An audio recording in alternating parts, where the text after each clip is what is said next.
Buenos días, o ya buenas tardes prácticamente.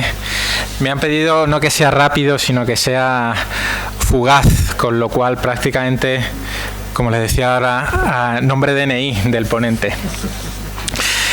Lo bueno es que necesita escasa presentación. Elio Gallego es madrileño, dice él, mezcla de castellano viejo, castellano nuevo. Catedrático de Filosofía del Derecho por la Universidad de San Pablo CEU, se licenció por la Universidad Complutense y se doctoró por la UNED con la tesis Los fundamentos filosóficos y políticos de las reformas del derecho de familia en el Código Civil. Es además, como bien saben, impulsor, director y, podemos decir, alma del Centro de Estudios, Formación y Análisis Social del CEU, que hoy nos reúne y en el que estamos trabajando todo el fin de semana. También ha ocupado diferentes cargos académicos que sospecho el profesor no querría citar, pero sí también creo que le gustaría mencionar dos. Uno es que creo que al menos durante 10 años fue director del Instituto de la Familia y también es director del Colegio Mayor Universitario San Pablo. Es autora además de numerosos libros, que por citar algunos, que por supuesto recomiendo leer: La forma de la libertad en la dirección política de Occidente, Estado de disolución, Europa y su destino, el pensamiento de Donoso Cortés, Autoridad y razón, Hobbes y la quiebra de la tradición occidental, y también, por ser la última de sus obras, La teología política de John Henry Newman. También me gustaría, si tienen oportunidad, de que accedan al periódico El Debate, donde podrán saborear su colección, su serie de artículos sobre el conservatismo, que está disponible para todos ustedes. En fin, es un, ¿qué voy a decir?, jurista brillante y sugestivo desde hace mucho tiempo, que además conoce con hondura el pensamiento conservador y el pensamiento liberal. Es también, por su trayectoria, alguien que por su vocación muestra un compromiso profundo con la vocación universitaria y que cree realmente que en la educación, en las virtudes, podemos llegar a ser hombres buenos y podemos alcanzar una patria mejor. También me gustaría decir que me une con él un vínculo de doble naturaleza, la del afecto personal y la de la afinidad doctrinal. Y como no sé si he tenido tiempo antes de decirlo públicamente, aunque sea en un reducido grupo de amigos, pues también me gustaría aprovechar para darle las gracias por esa amistad y por ese magisterio. Su inquietud como jurista y como pensador de lo político, pues se ha dedicado a reverdecer aquello que Isaiah Berlin llamaba la tradición central de Occidente. Ofrecer el legado de nuestros padres, estudiar con profundidad y, como digo, volver a entregar un pensamiento clásico en su sentido más amplio, y también estudiar con rigor y tal vez siguiendo la escuela, me permito decirlo, de Dalmacio Negro, estudiar las formas del gobierno y del Estado. Por supuesto, también profundizar en lo que puede ser llamado filosofía cristiana y en su influencia sobre las instituciones de la vieja Europa, sin la cual la posibilidad de la libertad pierde su ontológico sustento. Repito, tenía preparada una reflexión que les voy a ahorrar por cuestión de tiempo, no porque quiera no martirizarles. Así que, sin más, Juan de Mariana, conservador liberal. Adelante, Elio. Bueno, lo primero de todo, buenos días, y lo segundo, muchísimas gracias, José Antonio, tanto por la parte, digamos, de homenaje y dedicatoria, como por la síntesis a la que te has sometido. Síntesis a la que yo mismo me propongo someter. Yo creo que hemos tenido ya 2 días intensos de conversaciones, ponencias, un cierto debate, con su momento también polémico, como tiene que ser. y ya vamos entrando ya en la fase final, nos vamos acercando hacia la sagrada hora de la comida. Además tenemos que irnos a comer a nuestras casas, lo que supone un viaje de por medio, y por lo tanto no voy a poder hacer la ponencia que me gustaría, y voy a ir como por puntos realmente que quiero que sean muy ceñidos, muy sintéticos y a cosas fundamentales.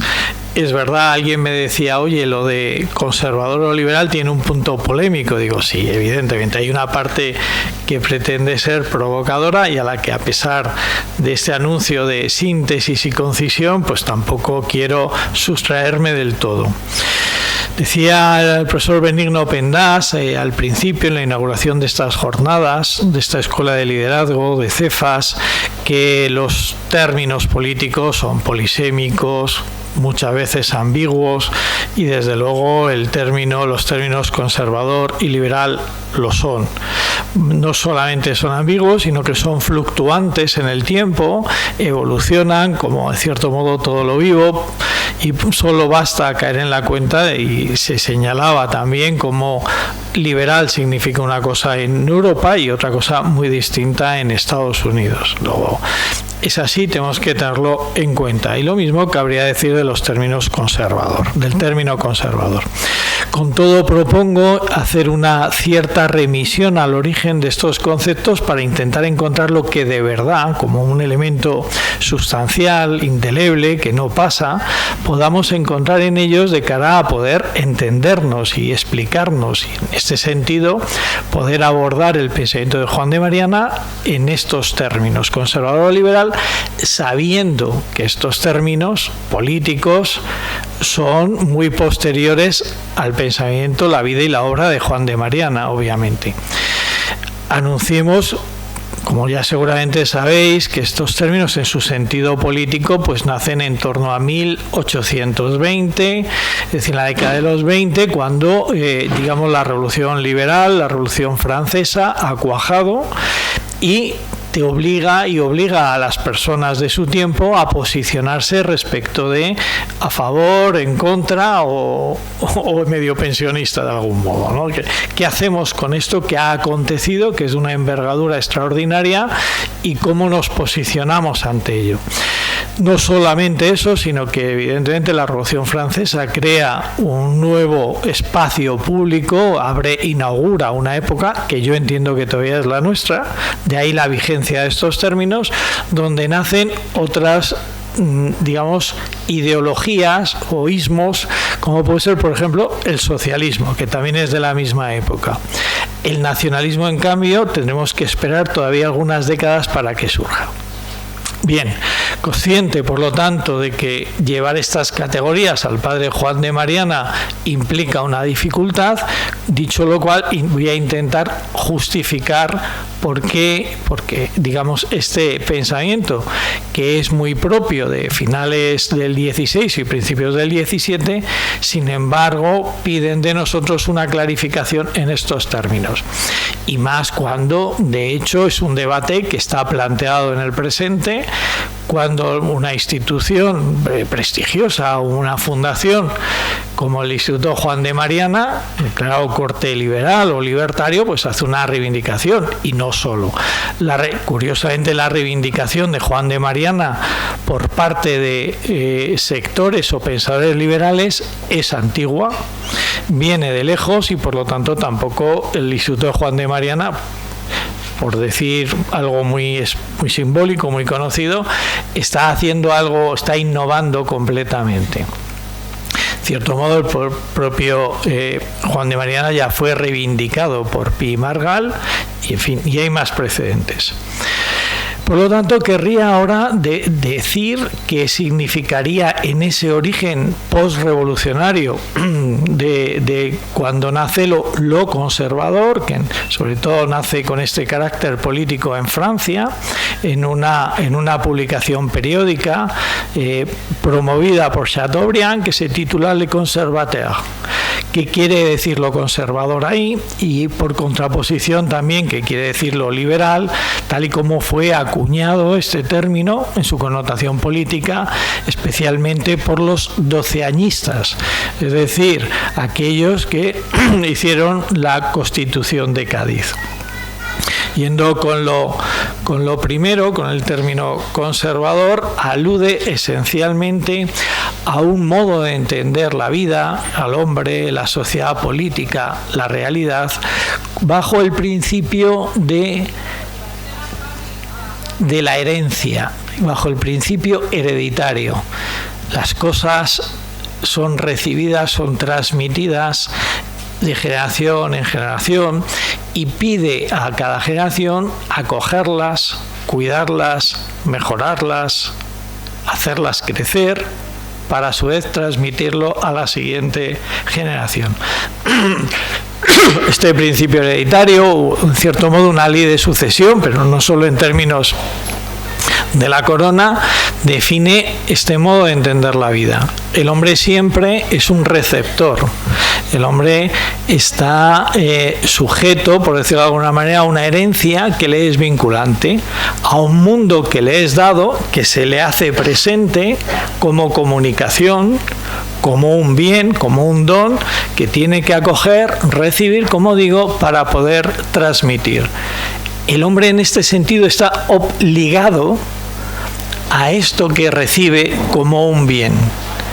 De alguna manera el hombre no es libre de decidir sobre su patrimonio, sobre esto que se le da en legado, en herencia, porque él mismo es patrimonio, él mismo es herencia biológica, cultural, educativamente. Todo lo que somos, cada uno de nosotros, ha sido el resultado de una transmisión en el tiempo. Y por lo tanto, decir yo no quiero esto es como decir yo no me quiero. Yo no lo acepto es como decir yo no me acepto. Evidentemente, uno puede hacer esto, pero esto es mortal. Es mortal para uno, en concreto, pero es mortal para un pueblo, para una sociedad, para una civilización. De tal manera que el conservador es el que acoge con afecto y con gratitud aquello que se le da. La virtud que aúna como todos estos aspectos es la pietas, la piedad. El hombre conservador es un hombre piadoso, agradecido, que sabe acoger lo que recibe. Evidentemente, esto se puede entender como puro tradicionalismo, ¿no? La tradición, todo es transmisión y recepción para volver a ser transmitido, eso es traditio, la entrega, la comunicación, pero a esto hay que combinarle ciertamente otro elemento, que es el elemento racional. Es verdad que esa tradición, que eso que se nos da, que acogemos con agradecimiento, porque nos constituye, no es algo ajeno ni extraño a uno mismo, sin embargo, tiene que ser también cribado, tiene que ser sujeto a crítica. La cuestión aquí muy importante es desde dónde criticamos y acogemos la tradición que se nos da. Esta es la gran diferencia. El conservador acoge y acoge críticamente el legado que se le da desde este agradecimiento, desde un amor, desde un afecto. En este sentido, el conservador es humilde, agradecido, frente a quienes, como en la Revolución Francesa, vanidosa y orgullosamente dicen no quiero este legado. Este legado es la historia de crímenes, de iniquidades, de injusticias, y yo lo rechazo. Me siento libre de esta herencia. Es más, me afirmo a mí mismo frente a esta herencia. Esta herencia ya para mí no es vinculante y me voy a desvincular. de tal manera que mi libertad coincide con esta desvinculación del legado que se me ofrece, que se me transmite. Y ahora yo voy a hacer nuevas todas las cosas. Vamos a empezar un punto cero, un año 1, para reconstruir todo desde el principio. Cuando yo aludí en la presentación al profesor Benigno Pendas, que estuve justamente cuando al profesor Pendas le dieron un premio, el premio Jovellanos. Y recuerdo, nunca se me olvidará, que quien hizo la presentación, uno de los que habló en elogio y para justificar el premio Jovellanos al profesor Pendas, dijo lo siguiente: los hombres que hemos hecho la transición democrática en España, esa generación, tuvimos claro que había que mirar hacia adelante y hacia afuera, y no hacia atrás y hacia adentro. Esto sería una postura liberal revolucionaria. Mirar hacia adelante, que no sé lo que se puede ver, pero bueno, y mirar hacia afuera. El conservador no contrapone mirar hacia adelante y hacia afuera como alternativa necesaria a mirar hacia atrás y hacia adentro. Al revés, entiende que son conciliables. Más aún, entiende que el mejor modo de mirar hacia adelante y hacia afuera es solo si parte de una mirada agradecida hacia adentro y hacia atrás. Esta es la cuestión clave. Hechas estas consideraciones, ahora doy un paso más en la brevedad que me he impuesto, y es decir que el pensamiento de Juan de Mariana justamente se mueve en estas coordenadas.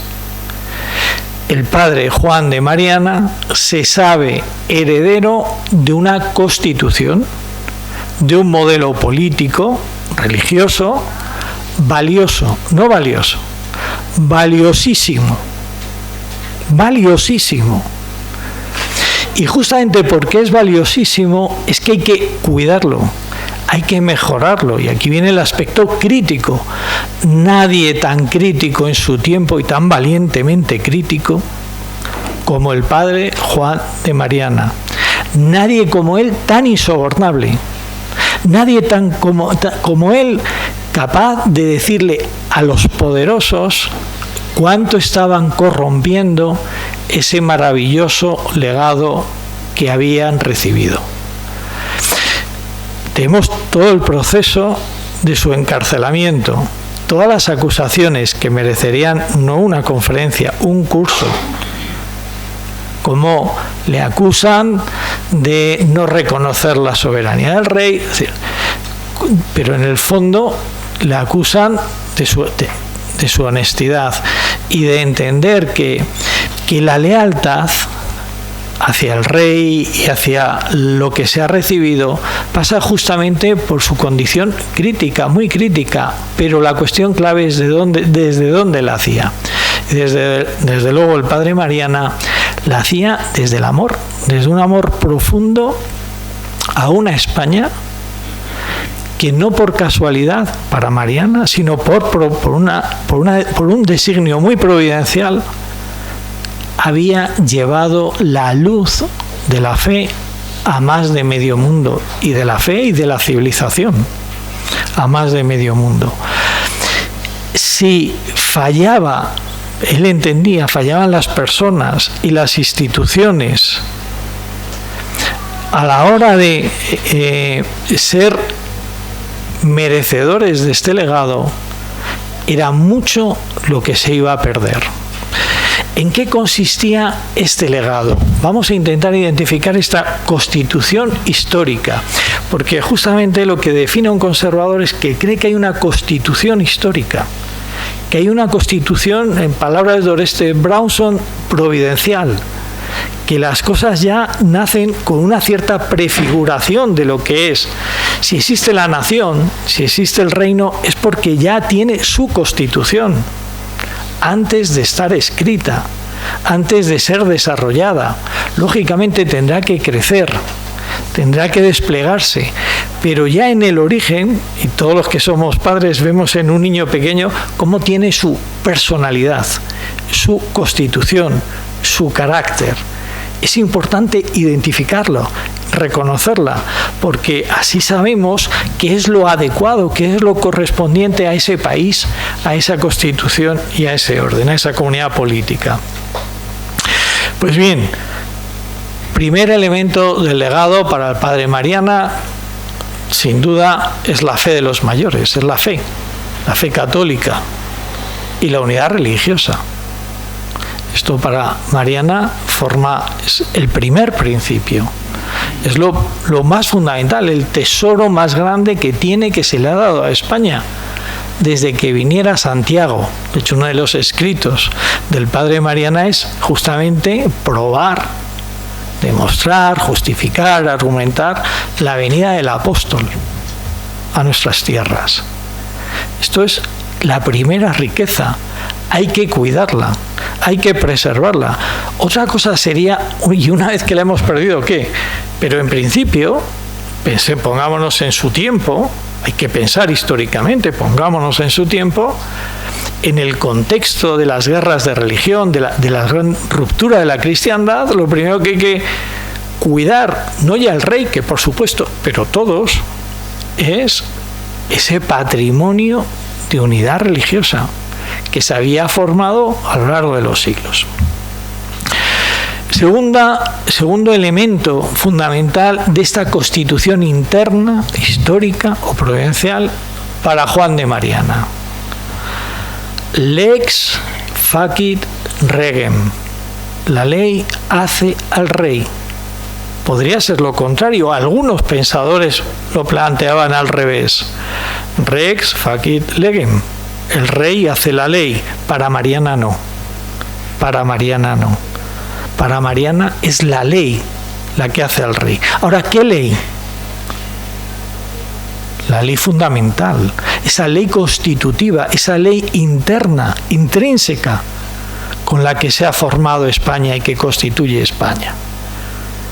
Se señaló por Iván Vélez este carácter singular. Algunos hablaban de las Españas, pero no Mariana, que en ese sentido es un gran patriota. España tiene su ley interna, y es esta ley la que fundamenta, sostiene y constituye a la persona del rey. De tal manera que si el rey quiere, digamos, quitar la ley, quiere desobedecerla, se cae, pierde su base, su fundamento, aquello que le hace ser y lo constituye. Es una ley histórica. Podría haber sido otra, pero la historia de España es aquella, dice Mariana, es una monarquía que no es absoluta, que no está por encima de la ley, sino que es el resultado de esa ley, escrita o no escrita. Tercer elemento de nuestra Constitución histórica, que son todos legados preciosos, dignos de mantenerse, de conservarse. El tercer elemento es que ese rey, igual que la ley ha creado al rey, ha creado las Cortes. Ha creado las Cortes. No rey sin Cortes y no Cortes sin rey. Ha creado al uno y al otro. Por lo tanto, también la lex, esta ley fundamental, está evidentemente por encima del Parlamento, por encima de las Cortes. Pero digamos algo más. Este Parlamento tiene una función representativa, representa al reino y por lo tanto a los estamentos, corporaciones del reino. Por lo tanto, fijaos, esta institución representativa quiere decir que se coloca en medio, representativamente, entre el pueblo y el rey.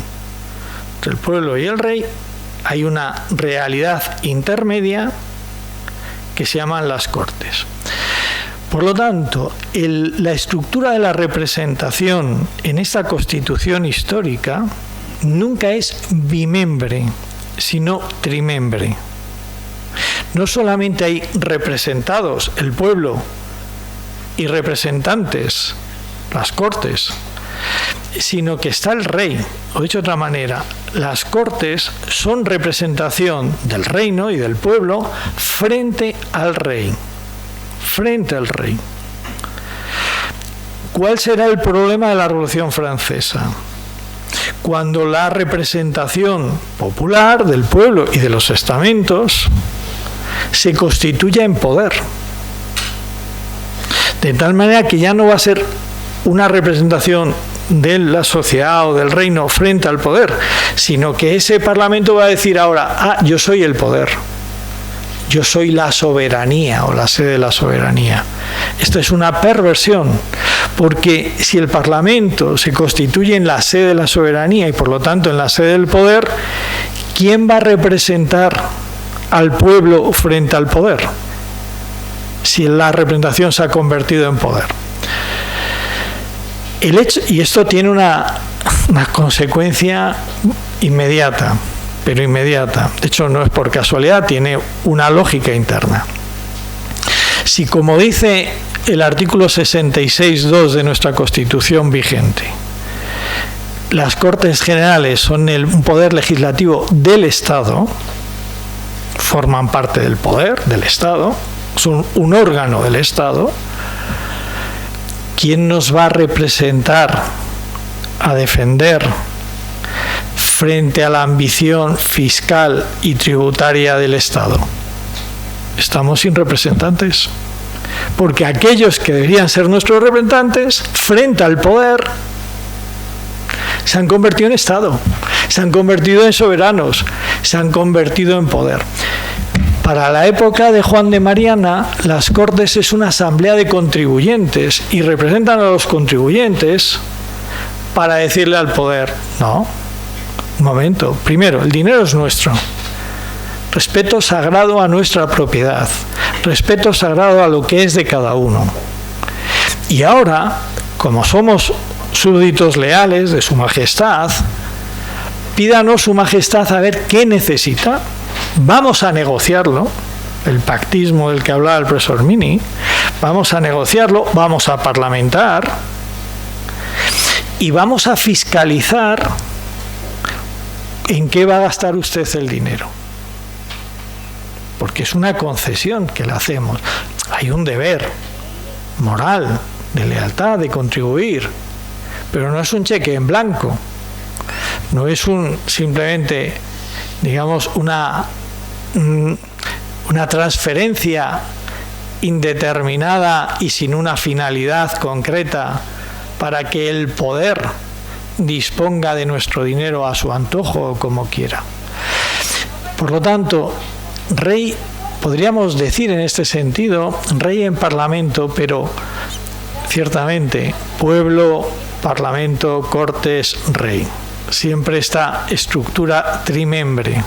Esto forma parte de nuestra Constitución histórica y esto forma parte de que es el único modo, de hecho, de preservar nuestros bienes, nuestras propiedades, nuestras libertades.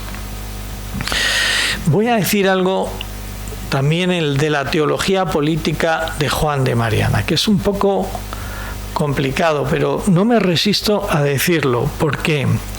Porque es verdad, dice Mariana, y en esto no es original, pensad, Mariana es tomista, no es escolástico. La escolástica es un método de explicar las cosas, ¿no?, mediante cuestiones, argumentos, objeciones. Mariana no escribe escolásticamente, pero bueno, pero igual está dentro de un contexto, y él es tomista en el sentido que además, hasta el punto de que él es el primero que enseña durante 5 años a Santo Tomás en la Universidad de París. Él mismo dice, hasta ese momento en París nadie enseñaba a Santo Tomás. España sí, lo sabemos, por el padre Vitoria, pero no en París, es él. Pero más allá de esto, lo que va a plantear Mariana, evidentemente, decía antes, es que el rey es para el reino, no el reino para el rey. eso está claro. Pero una vez que está asentado que el rey es para el reino, se trata ahora de entender bien la teología del poder. Voy a lo que era la percepción común de Santo Tomás y digamos, de los pensadores medievales, por ejemplo, citando la glosa ordinaria. La glosa ordinaria dice explícitamente: Deus constituit auctoritate populus ministerio. Si vamos a Silvestre Hispano, dice: Populus per electionem facit imperatorem, sed not imperium. Es decir, Dios ha hecho el orden político con sus instituciones, su autoridad y su gobierno. Corresponde al pueblo elegir quién ocupa esos puestos. ¿De acuerdo? El poder siempre es descendiente o descendente. De arriba a abajo. ¿Quién lo ocupa? Que lo elija el pueblo. Que lo decida la comunidad.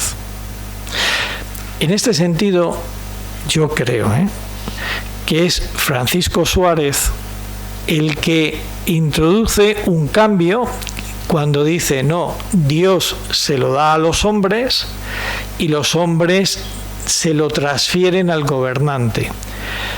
Esto es moderno.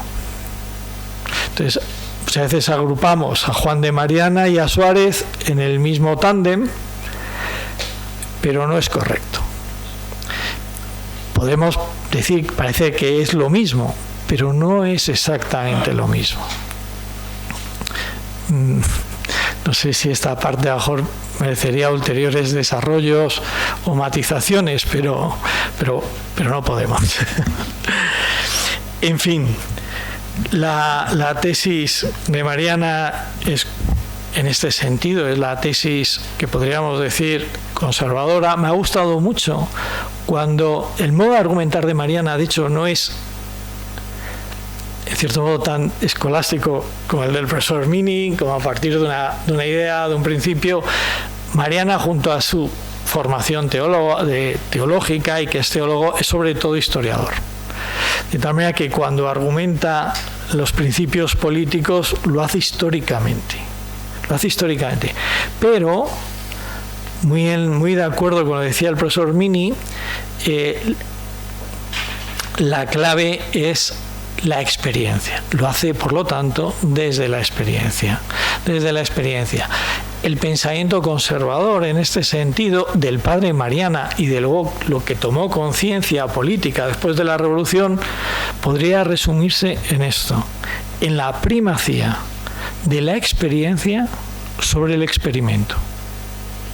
Primacía de la experiencia sobre el experimento.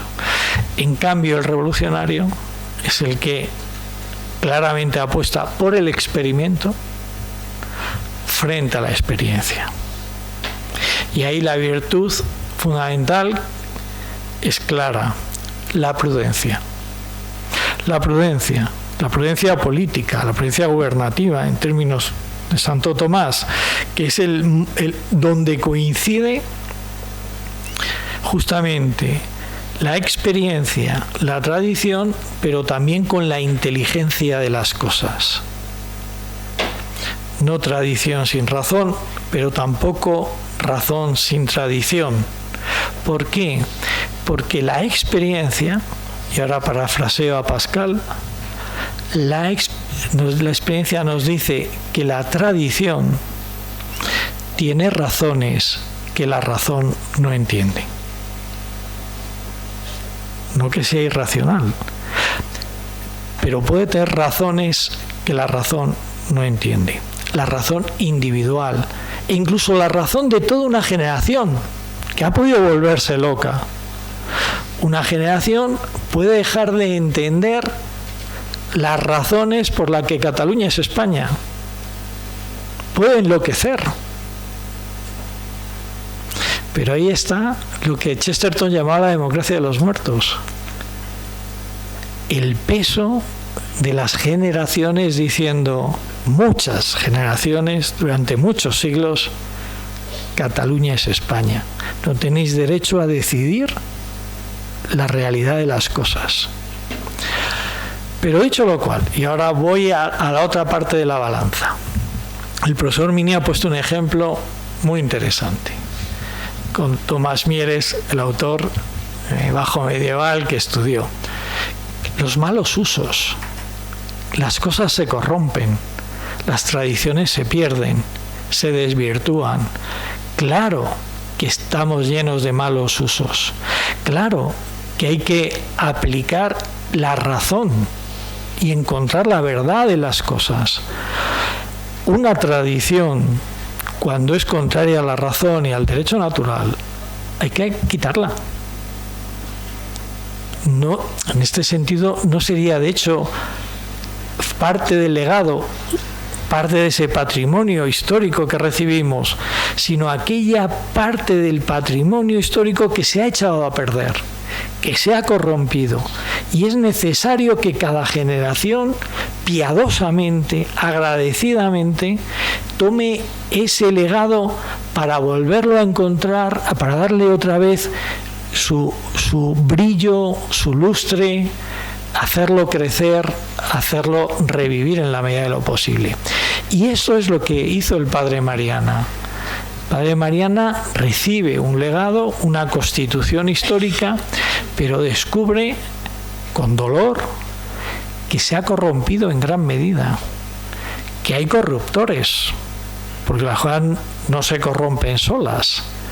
Hay personas, instituciones, poderes que favorecen la corrupción, y por lo tanto, en este sentido, ser conservador tiene un sentido de lucha, es un sentido también agónico, es un sentido de recuperación de las cosas. No es un mero acoger de un modo pasivo y conformista, no, implica una actitud activa, sabiendo que las cosas son frágiles, que son delicadas, y que cuanto más nobles y superiores son las realidades, más delicadas y frágiles son para su conservación, y más cuidado y más lucha, más tesón, más afán hay que poner para que las cosas se preserven y se puedan transmitir como merecen a las siguientes generaciones. Yo no tengo duda en este sentido que el Padre Mariana era un simpatizante de los comuneros, que quería la Constitución antigua. Balmes, al que citaba el primer día, decía lo siguiente, y con esto ya acabo, para dejar un poco de espacio al coloquio. Dice Balmes, hablando de su historia general de España, a la que califica de obra maestra, para que luego ya la historiografía moderna hará una nueva historia general de España con Modesto Lafuente, pero ya nos iremos al siglo XIX. Y durante ese tiempo es la gran obra de la historia de España, es la del Padre Mariana. Pues bien, dice el Padre Mariana, dice Balmes sobre el Padre Mariana: parece que se hallaba mal con todo lo que le rodeaba. Él ya, al igual que Quevedo, percibe la decadencia. Echaba de menos los tiempos pasados. Prisque gravitatis exemplum, el ejemplo de los antepasados. Y termina Balmes: le agradaba vestir el traje del siglo XIV.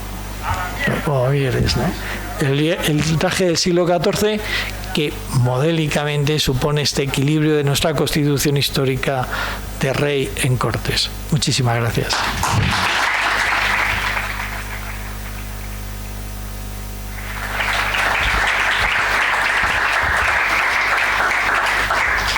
Muchas gracias, Elio, por tu interesantísima intervención, por la clarificación de conceptos siempre necesarios en lo político, y bueno, seguro que ha suscitado más de una duda, más de una reflexión entre los oyentes. Así que...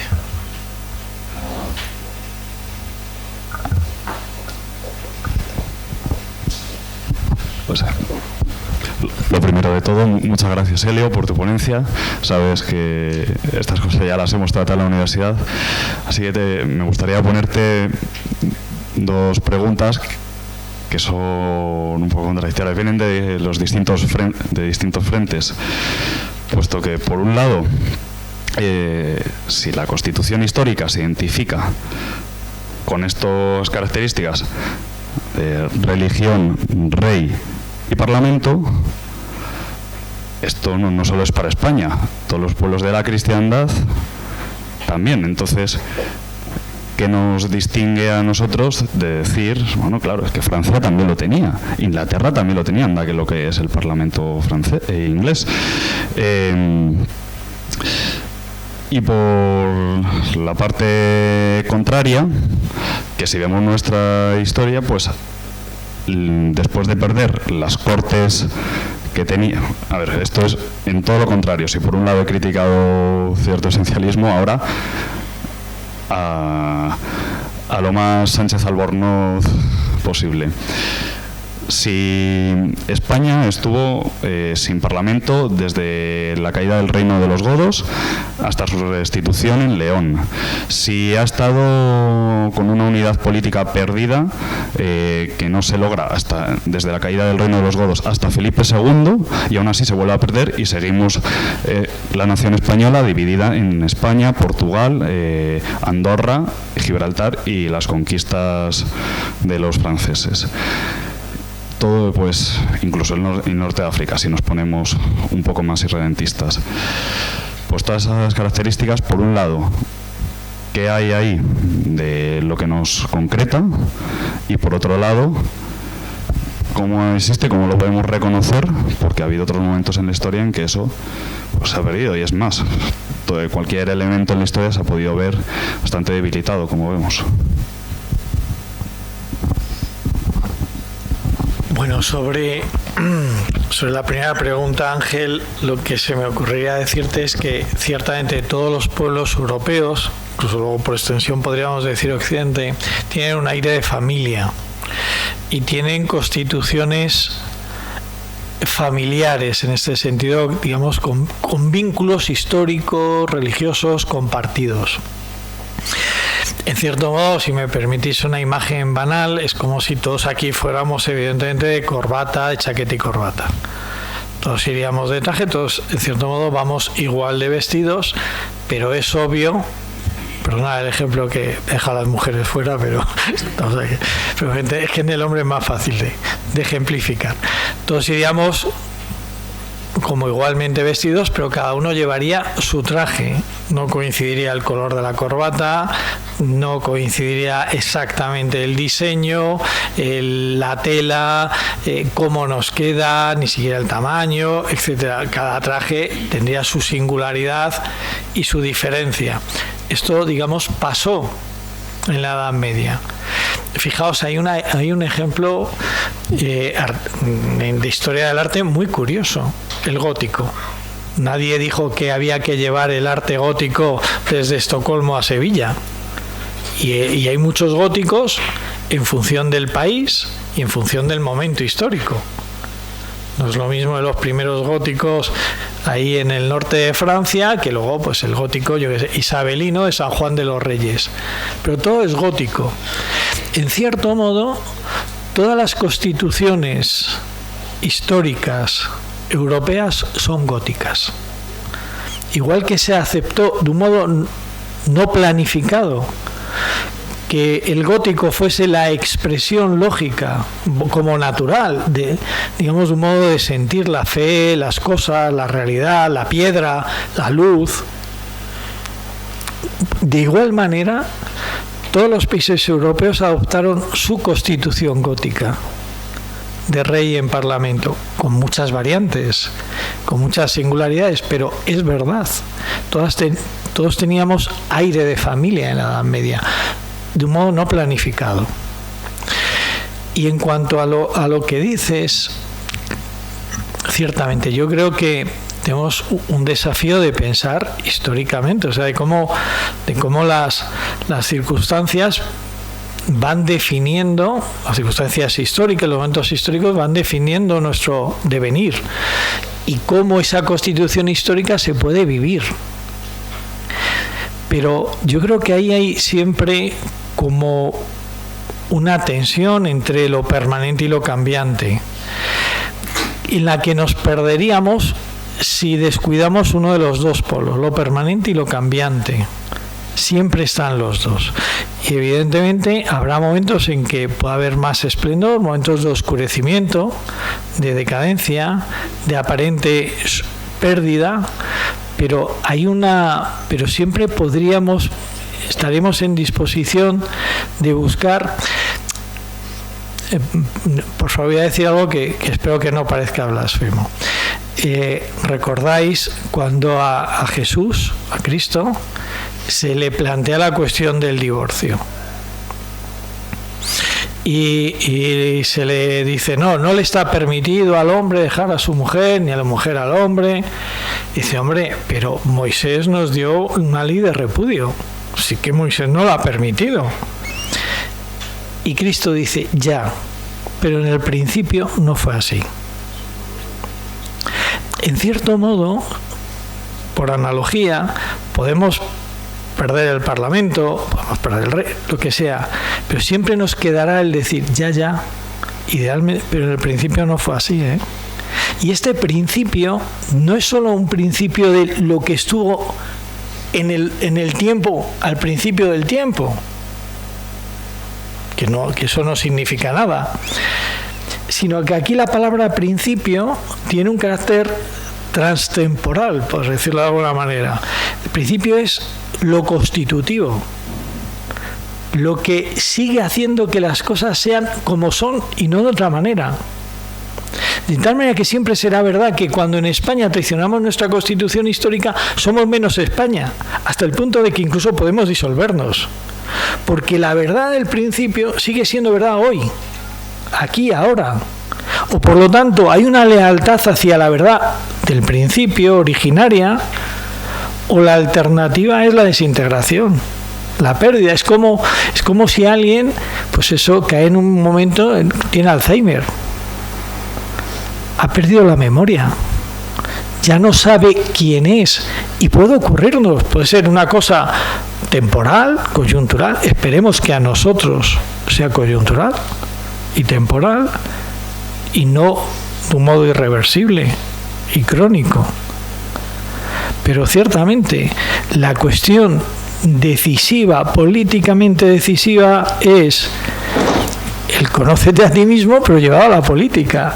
Tienes que saber qué eres, quién eres.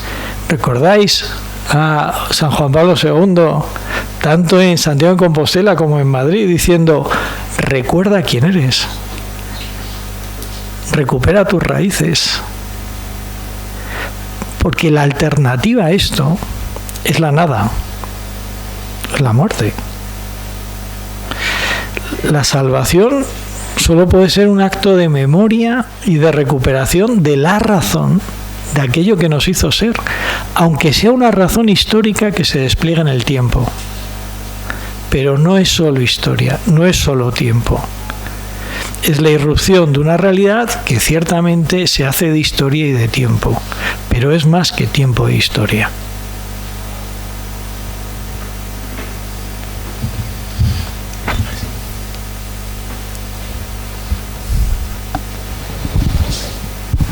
Sí, muchísimas gracias, Elio.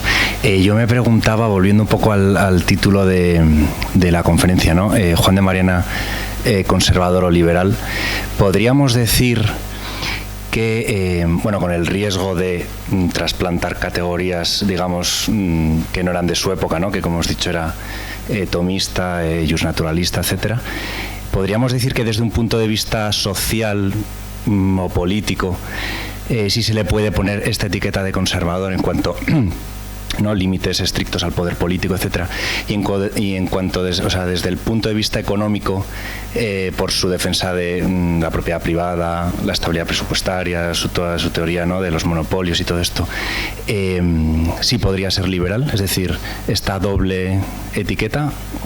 Gracias.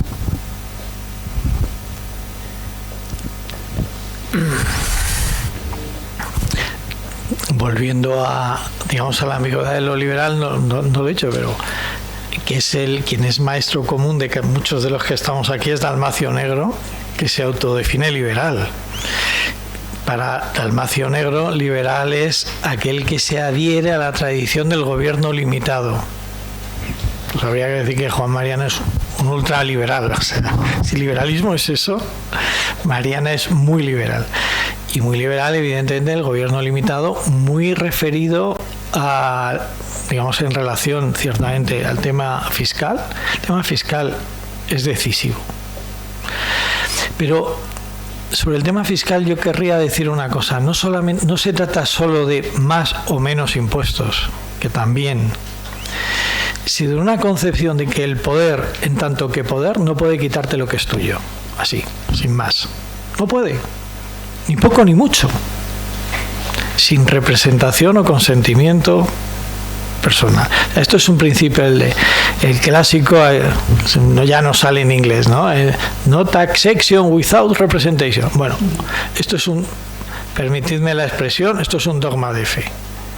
Cierto modo. Si a esto lo llamamos liberal, Mariana es muy liberal. Lo que pasa es que si yo he tenido razón al principio de mi intervención, y en el pensamiento de Mariana, como era el pensamiento tradicional del Imperio Español y en general de todos antes de la Revolución, que entendían la vida como algo que se da, algo que siempre te precede, pues, y por lo tanto todas estas cosas se orientan dentro de un mundo que se recibe, que se cuida, que se mejora, que se corrige, para ser a su vez transmitido, y que por lo tanto, lo decía el profesor Mini, no nacemos de nada espontáneamente. Me hacía gracia Hobbes, que en su radical individualismo decía, somos como hongos, nacemos como hongos. Ya sabía él que no era así, pero en su forzar de decir cada generación es soberana para autodeterminarse, y cada individuo, Mariana no, todo lo contrario. Y en Mariana, además, más en concreto, la responsabilidad providencialista del imperio le pesa mucho. Por ejemplo, él tiene la convicción de que la Armada Invencible es derrotada porque hay pecados en la corte. Está convencido. Esto no se puede probar, pero está convencido. Más, Mariana es un rigorista moral. Es muy rigorista. Excesivamente, incluso frente a la fiesta de los toros, y frente a los teatros populares, es muy rigorista. Hasta un punto que uno dice, hombre, eso ha pasado. Pero si le entendemos a Mariana bien, en Mariana el pensamiento sería el siguiente. O los españoles tenemos un plus de virtud, de fidelidad, de religiosidad, de ascetismo, o perdemos el imperio. Es decir, a los españoles, por la providencia, por la historia, Mariana entiende que hay que exigirle mucho más. Perdonad el ejemplo, ¿no? La comparación, que todas son odiosas, que yo qué sé, a los franceses. Ellos pueden ser peores y hacer peores cosas y portarse peor. No dice esto, pero no nosotros. Justamente nosotros no. Porque lo que Dios nos ha puesto en las manos es mucho. Y por lo tanto, gravita sobre nosotros una responsabilidad y un plus de necesidad de virtud y de fe no parangonable con ningún otro pueblo en ese momento histórico. No puede ser que nos relajemos, que seamos laxos en ninguno de los aspectos fundamentales de la vida, tampoco en la constitución política, pero tampoco en el orden moral, y pensar que podemos seguir llevando esa luz a todos los pueblos. Es incompatible. Esto en Mariana pesa una barbaridad y sufre. ¿Y sufre por qué? Pues Pues porque va viendo esa decadencia. No, esos versos de Quevedo: miré los muros de la patria mía, si un día fuertes, ya desmoronados. Mariana empieza a ver, ¿no?, en el paso de Felipe II a Felipe III, pero ya con Felipe II, pero bueno, sobre todo en el paso de Felipe II, ya sabéis, el muy crítico, de hecho con Carlos I. Con Mariana, como con Balmes, como con Menéndez Pelayo, la monarquía es la de los Reyes Católicos. Esa es la monarquía. Y esa es la Constitución. A partir de ahí, incluido Carlos I, que quita a la nobleza y al clero de los cortes, ahí ya un desajuste, algo que ya no está yendo bien.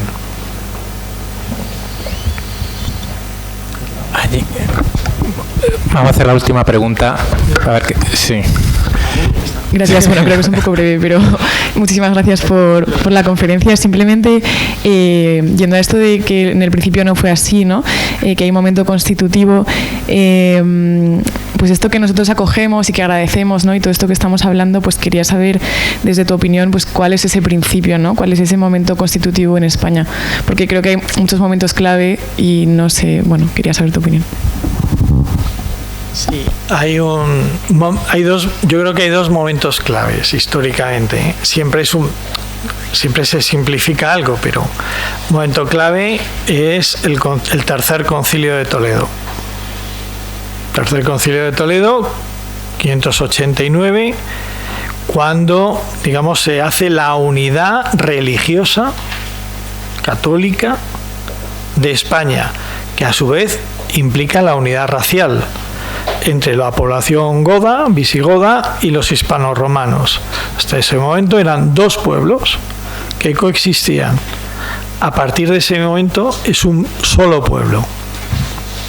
Ese es un momento fundacional, vamos a decir, mítico en el mejor sentido de la palabra, digamos, que va a funcionar como un símbolo, digamos, durante toda la Reconquista. El reino gótico de Toledo, tal y como aparece, surge del Tercer Concilio de Toledo. Y luego, evidentemente, el otro es el matrimonio de los Reyes Católicos.